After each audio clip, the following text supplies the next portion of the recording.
My name is Larry Mustain, and this is Reed's Mill. My mother was a Reed, that's why we still call it Reed's Mill, and my uncle, Aubrey Reed, her brother, was the second Reed to own it, and he ran it for roughly 80 years, from 1925 to 1989.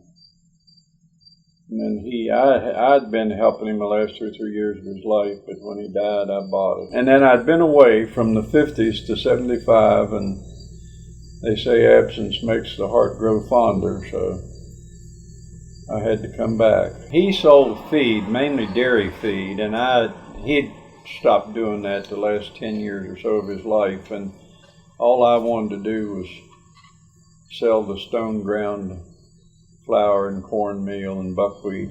I just wanted it to stay in the family.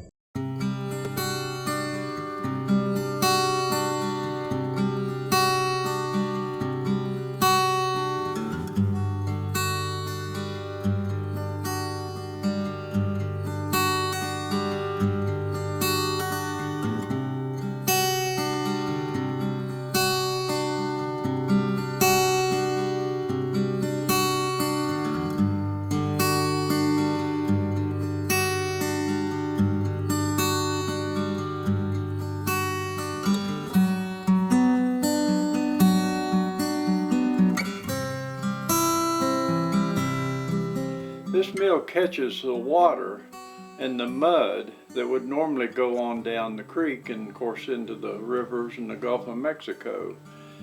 There's 7 feet of mud up there in my mill pond, and there's 14 inches here in the raceway that goes into the turbine bottom. And the only way you get it out of there is shovel it out with a tractor, or in that case with a shovel. There's something going on with the creek that I don't understand. I fished it, and we used to live off of fish out of the creek from about February till July when I was a kid, and there's some kind of algae growing in it now, and some kind of a plant that looks like seaweed, and it got to growing in the mill pond, and I guess it was catching the silt and making it fill up faster.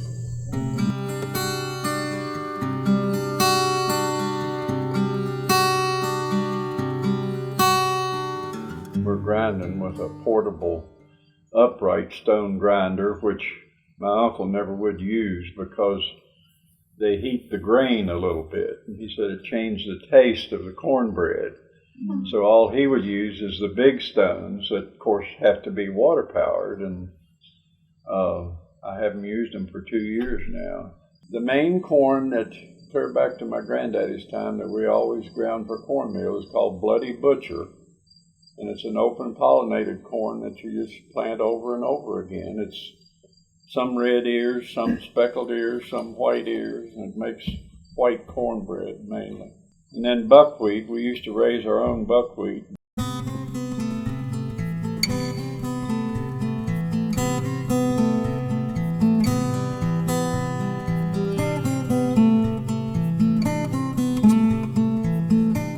This mill is what you call a continuous operation mill. You pour grain in, it goes down and then back up and comes down these pipes, and then you put it in here to weigh it. Now the grinding is done on these stones, and there's one for buckwheat and one for wheat and flour, and the hoppers and everything are off of them. This thing here comes down over the stone, it's the housing, and then the hopper sets on this and funnels the grain down into the stone. As the stone turns, it grinds the grain. Would be 10 feet of water under where I'm sitting, and the turbines are down in there, but you open louvers up on the side of them, and as the water runs out, it spins the wheel. And then there's belts that go to all the machines that I was showing you over there to run, including belts under here that turn these stones. Now this here is an American Midget Marvel self-contained white flour mill. It made white flour, graham flour, whole wheat flour, or bran, cereal bran. The company went out of business in 1926, but we used it up until the 70s. The flour went up into a storage bin, and then it came back in here, down this chute here, to be bagged up. This is a bagging machine that you use to make, it's set up for 25-pound bags of flour. Flour that you'd grind in the American Midget Marble. The company went out of business in 1926. I imagine that was bought around 1910.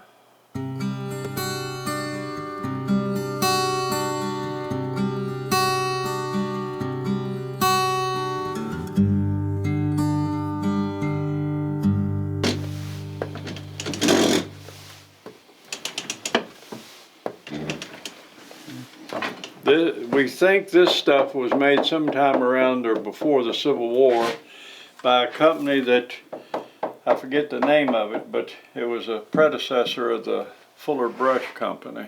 Now once the broom comes out of there, it's round. It don't look like a broom looks. So you had to put it in here and flatten it as you turned this. Then you put a row of stitches for each one of those guides. A well-made broom should have 5 rows of stitches. The last person that made them was Jack Fusori, and then a kid that became an artist, and he's still no more than probably about 39 or 40 years old, but he got into artwork and he quit making brooms.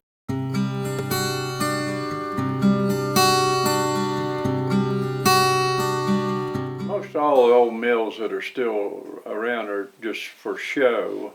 There's one at Greenville, there's one at Gap Mills that aren't on Second Creek, on other creeks. But they're just tourist attractions, which this is somewhat too.